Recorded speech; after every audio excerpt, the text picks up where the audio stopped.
Green Heifer Farm. Green Heifer Farm. We got every herb you need in our loving arms. Green Heifer Farms. Green Heifer Farms. She's got every herb you need in her loving arms. Hi everyone, it's your favorite herb farmer, Farmer C of Green Heifer Farms, and you are in for a treat in this video as I introduce you to one of my favorite farmers. Scratch that. Favorite humans in the world, Miss Cheryl Austin, aka Mama Cheryl, to those of us who know and love her. And this is just a little video from one of her visits to my farm. This is an older video. I can look and see how the infrastructure has changed. So that just lets you know that me and Mama Cheryl have been tight for a minute. She is one of the founding members of Little Washington Grow Group and also one of the founding owners of her newest farming endeavor, which we will discuss in today's video. Fun fact about Mama Cheryl, she is actually the former science teacher of the current head of the EPA. That's her awesome daughter, Joanne, who is another phenomenal human being, of course. Look who her mom is.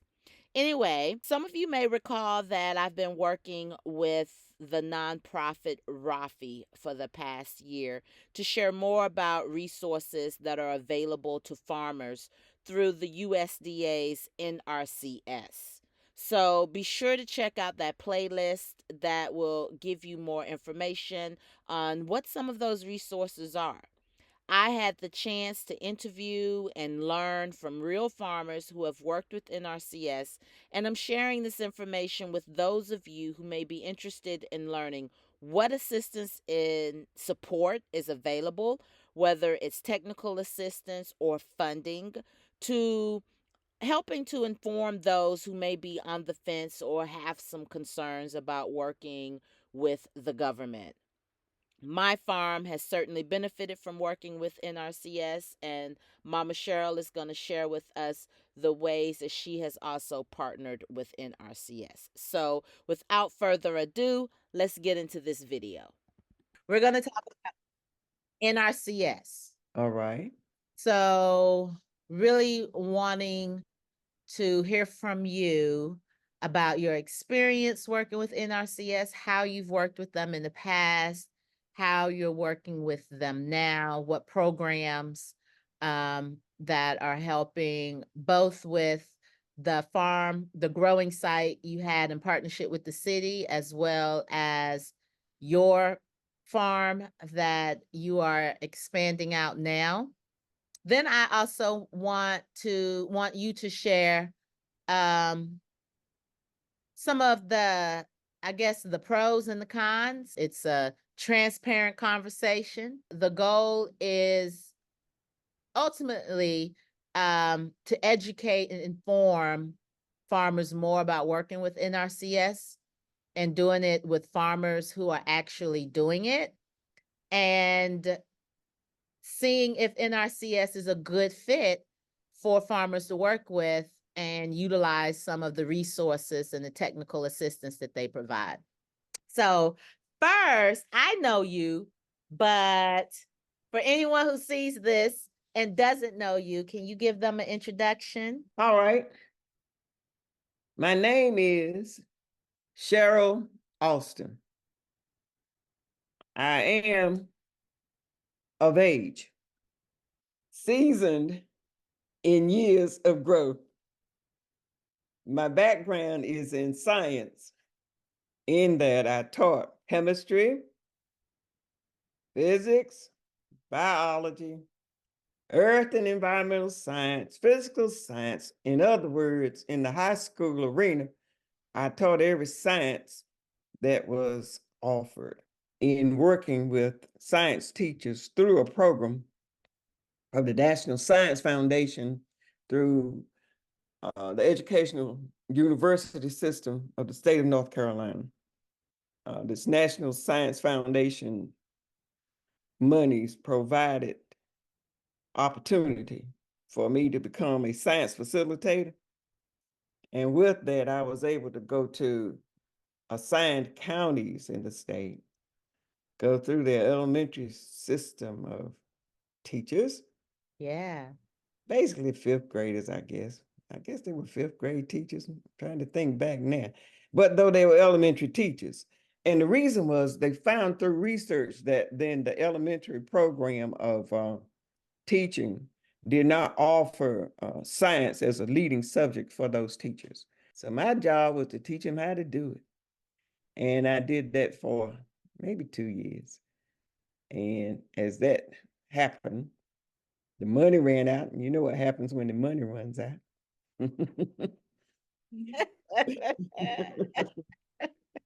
And then from there, I started my own little something where I would do chemical hygiene plans.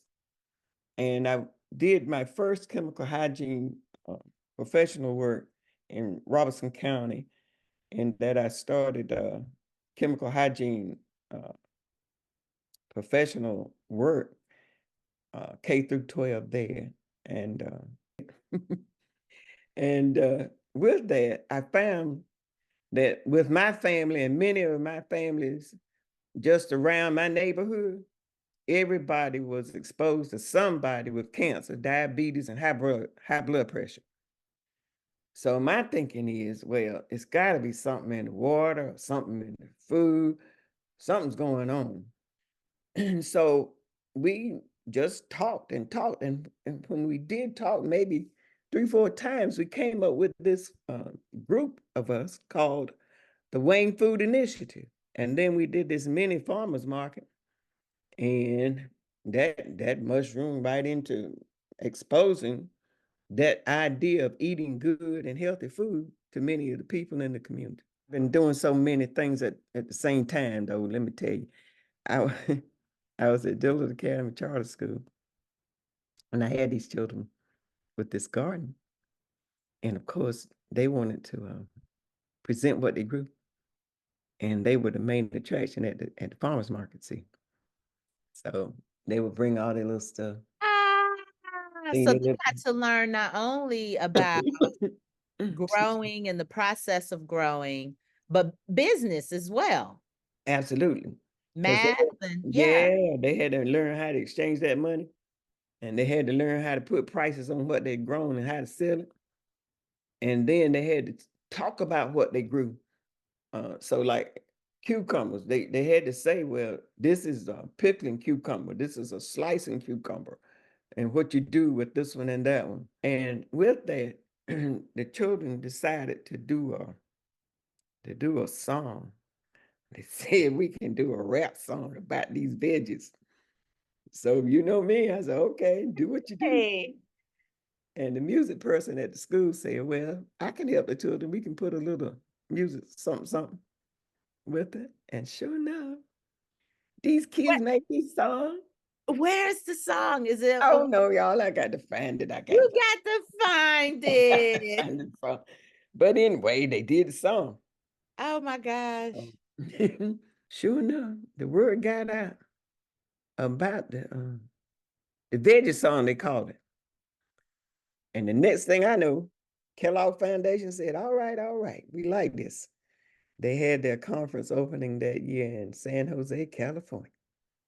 And do you know these children went and sang the song?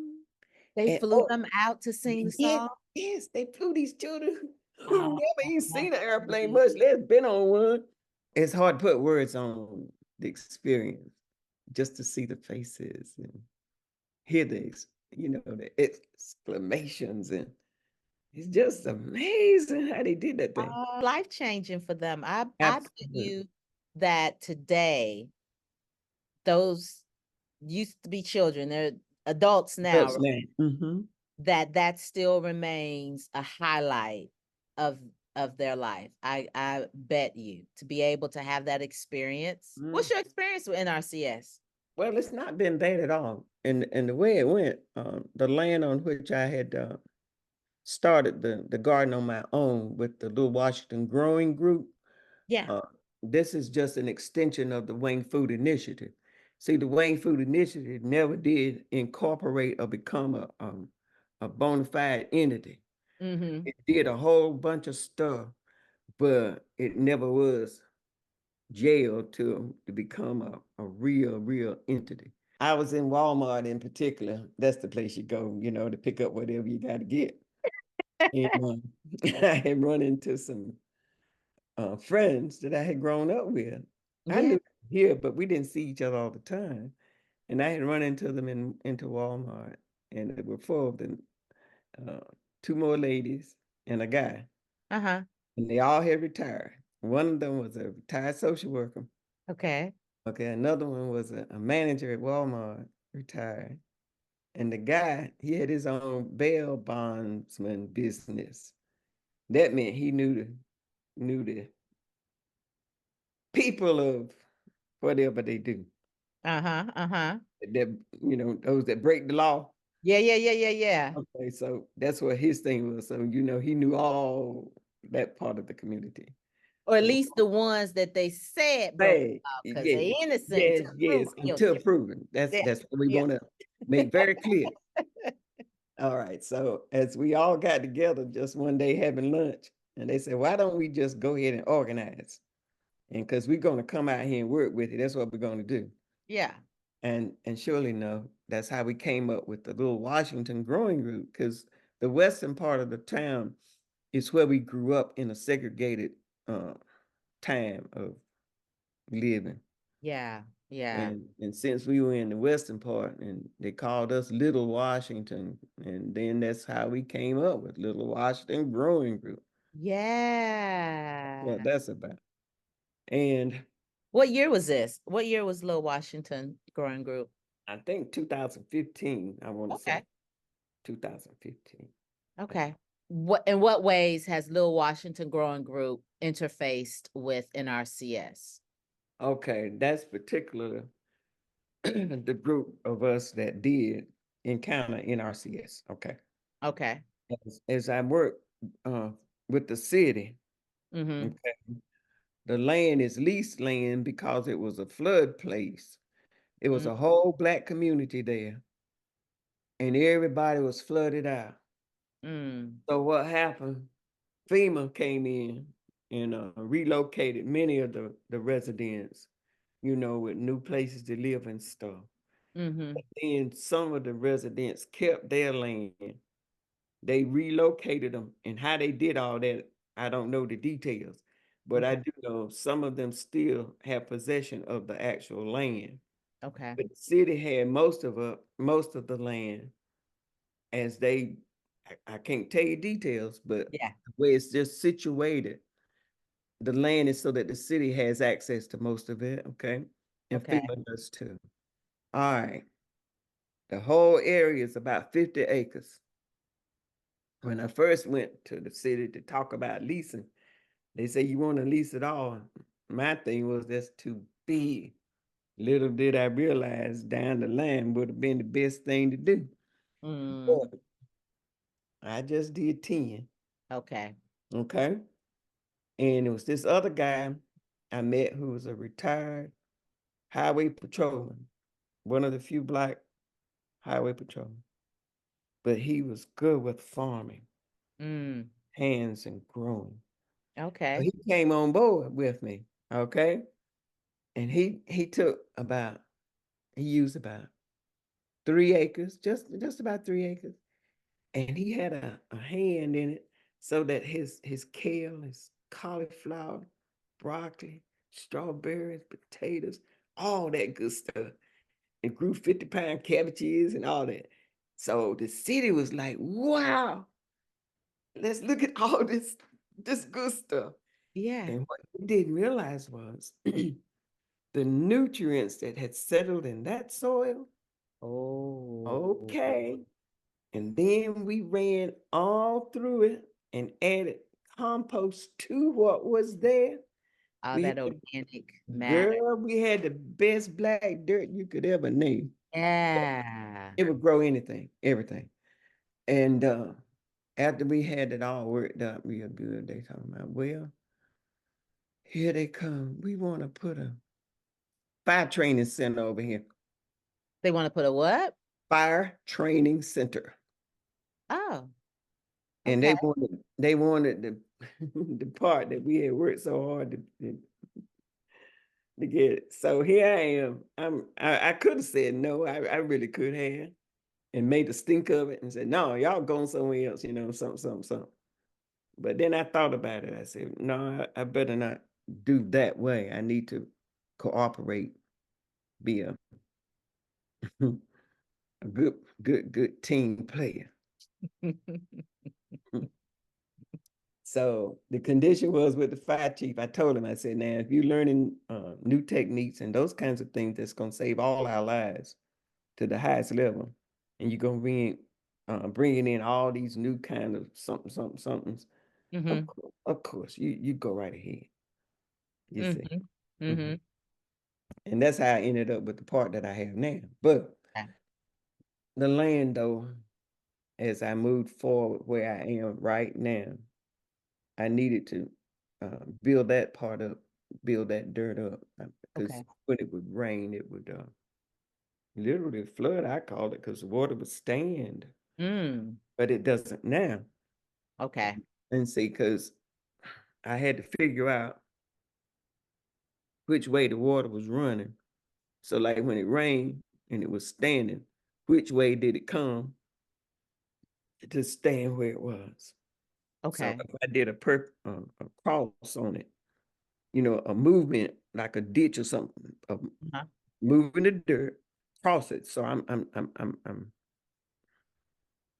breaking the movement. That's all I'm saying. And having done that, then I added compost on the other side of it where I made the break. So then I kept building and building, and now when it rains, it doesn't stand. Okay. Okay. Now I'm growing stuff. All I'm doing now is making a row with a hoe. Me and my 4 friends. Lord, how in the world we gonna grow something? Cheryl, you know what you're doing? Come on.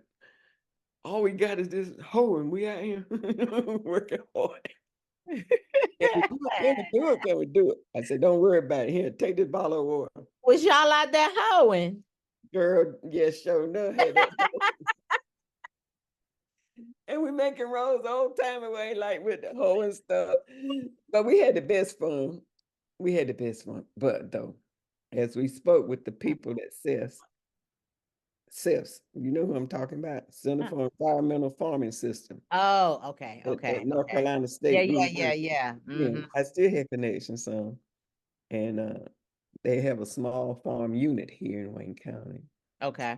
I was pretty much in touch with them, and they assisted. They really did. And they mentioned NRCS. This is how I came to know they existed. Okay. Okay. So I'm flying fast as I can go. NRCS. Hey y'all, how you doing? This is what I want. Walk in the door. They told me, do you have a farm number? No, what's that? They said, you have to have a number for what you got. Okay, where'd I go get that?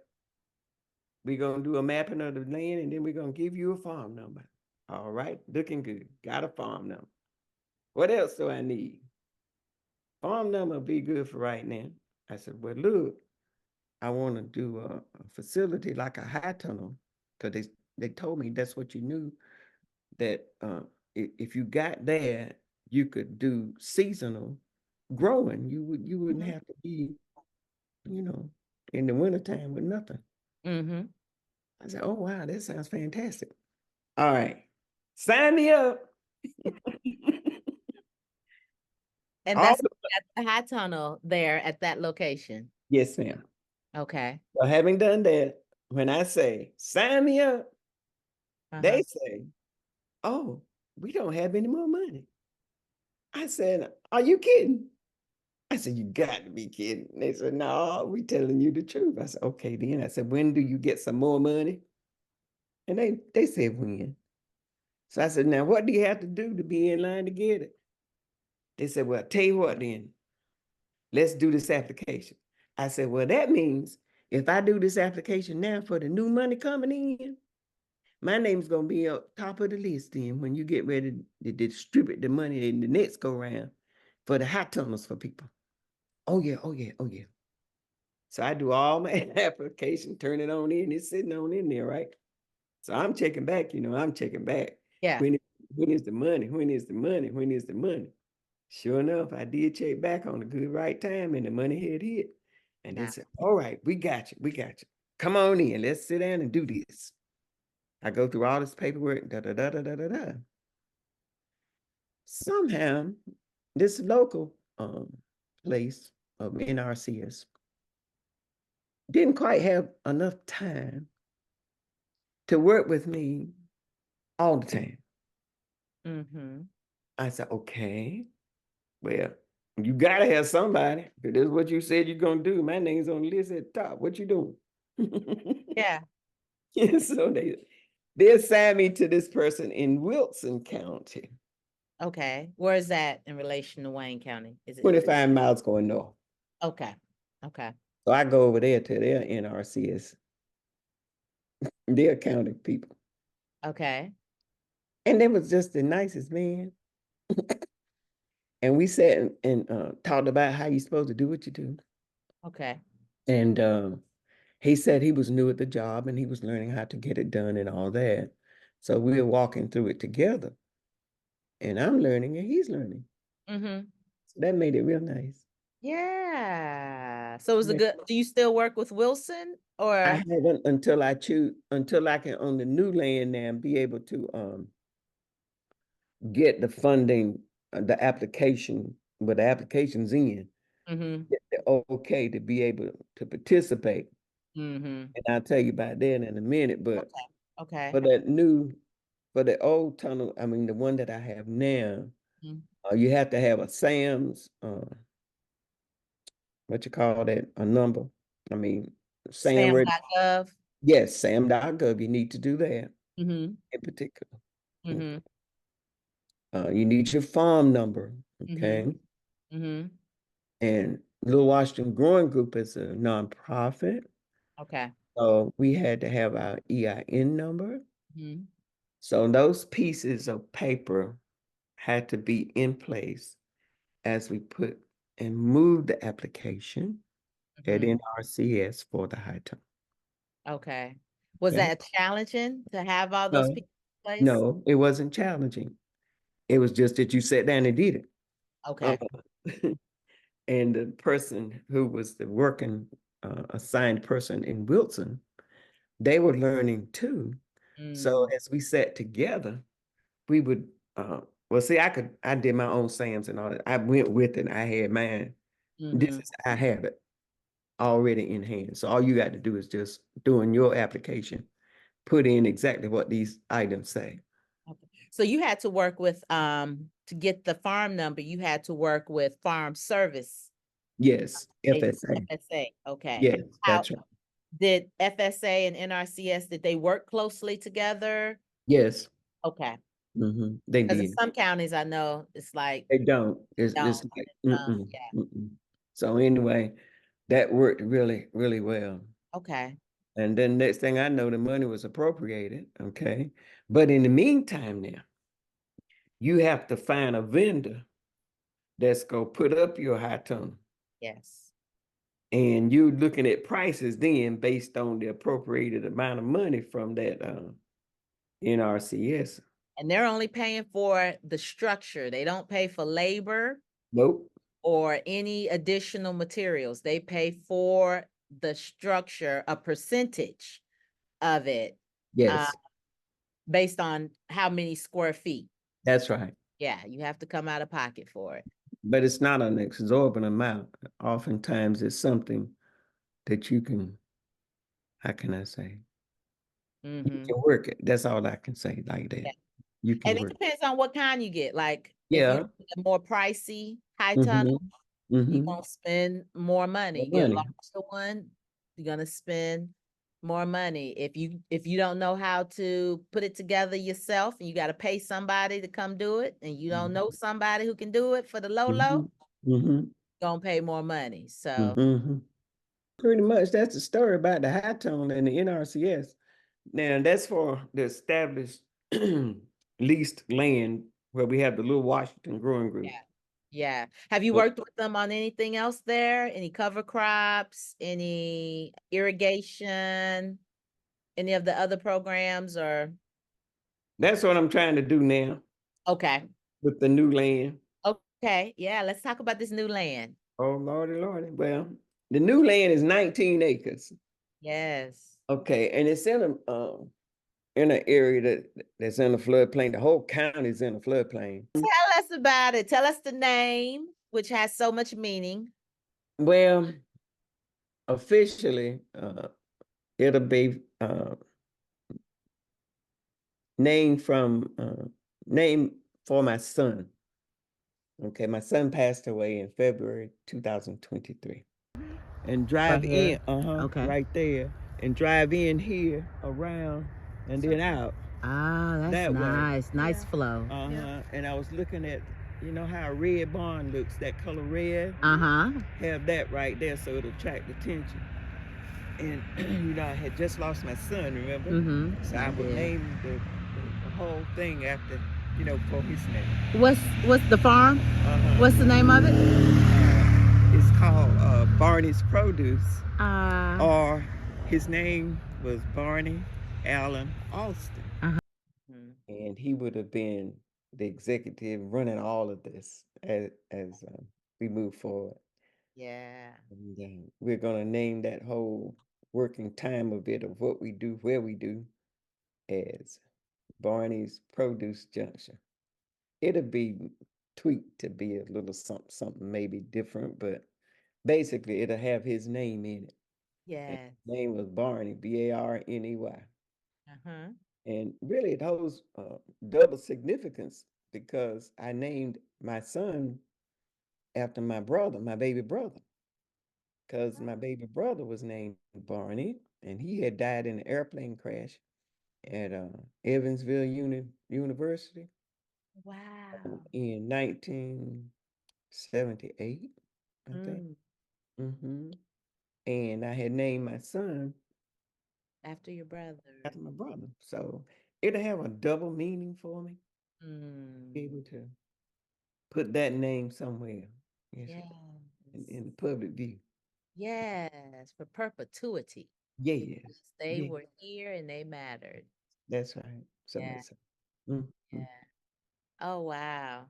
So this is 19 acres. Yes. And it's wooded. Now, the thing about it, there are I believe it's 9 acres that's free, not wooded. Okay. And we're gonna use that, of course, immediately to do the growing. So we've done the soil testing on it. Results we've not received yet. Okay. We've approached NRCS, FSA, Soil and Water Conservation, all them, because my thing is I need water on that property. And the water dictates my movement. Yeah. Can't move forward until I have water. So I put in application for 2 high tunnels. Okay. I had put in application for a well. Okay. Okay. So that does talk about irrigation, in fact. But I've not received from Soil and Water alternatives to the well.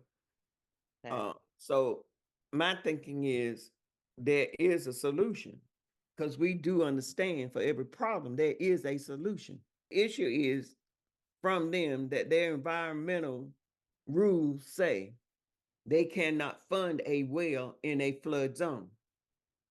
My question comes back, the whole county is in a floodplain. Why do you have some wells over there, over there, over there? What did you do to get them? Well, they said you must bring in the environmental people. I said, well, you already brought them in because you told me you couldn't do nothing. Duh. I got to bring them back to tell me what they told What you, I already told you. which is why you're telling me what you can't do. Yeah, that's what I'm talking about. See, So what they say? They gave me a name of the environmental people to call. And I'm working with them. Okay. And they're working with me. Okay. Good. See, I tell you, there's always a solution. So right now you're working with the NRCS as far as getting your got applications in. I do. Okay. And I did the NAP, whatever you do with that. I did something with NAP as Oh, far the as insurance, the crop that insurance. thing. Yeah, Okay. that, about the crops and all that. And then Yeah. Okay. Do you have some, is there anything that you feel would be helpful for them to provide service to farmers or to certain groups of farmers more effectively? Or, in particular, uh-huh. I've been working with this CDC called Rebuilding Broken Places. Okay. All right, they had received funding in that I had pulled together maybe 15 small Black farmers in the area Mm-hmm. and have formed what we call a farm collab. Mm-hmm. All right. We have brought in those persons from the NRCS, from the state level. Okay. Okay. And they are providing resource information to this collab, of which I'm a part. Okay. So we're receiving information directly from the state NRCS. Okay. All right. So as we come together for meetings, we have an assigned person Okay. from the state NRCS Good. Okay. that does give us firsthand information. Got you. So that helps facilitate getting the information in a timely manner. Yes. So that's a good point, that you're not limited to just your local NRCS, that you can develop relationships with state people, point of contacts as well. Absolutely. And they're more than open to put a contact person directly with you if you need that help. Good. You got to advocate for yourself though to do that. You do. Okay. This is awesome. Now, are you going after, oh, well, let me wrap this up because I'm finna cut this recording off. Okay. So thank you so much, Mama Cheryl, one of my favorite human beings on this planet. And just you are as well. My goodness. Thank you. I thank you. I'm honored to know you, and this has been very helpful. I will edit, so we will make sure that only what needs to be known shall be shared. Thank you so much, Pharmacy. So let me cut this camera off so we can chit chat some more. Okay. It was a tree in Ghana. Like this one, you see that hollow? It's a tree. See how that parasite of the ivy has done that? There was a enormous one there in Ghana that had that same pattern of that parasite taking over like this. Isn't that amazing? It is amazing. Trees are amazing.